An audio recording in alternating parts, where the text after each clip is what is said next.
Θα πάμε να συναντήσουμε την Αδαμαντία Λιόλιου, γιατί εν αναμονή της απάντησης του Ιράν, Αδαμαντία, βρίσκεσαι στο βόρειο Ισραήλ. Έχεις πληροφορίες για το τι περιμένουμε?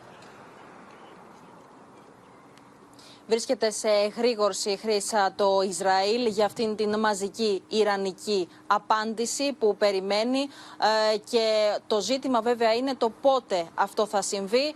Είδαμε ότι αύριο είναι προγραμματισμένη η διάσκεψη στην Τζέντα υπό την ηγεσία του Ιράν. Θα συμμετέχουν και άλλες Ισλαμικές χώρες, για το λόγο ότι αυτή τη στιγμή το Ιράν, όπως και οι σύμμαχοί του, κάνουν τις απαιτούμενες διαβουλεύσεις και συζητήσεις ώστε να αποφασίσουν το μέγεθος και το εύρος της συγκεκριμένης επίθεσης απάντησης προς το Ισραήλ, όπου και βρισκόμαστε. Άλλωστε, χθες ο Σεργέη Σοϊγκού, ο Υπουργός Εξωτερικών της Ρωσίας, επισκέφτηκε το Ιράν, έτσι ώστε και συνομίλησε και με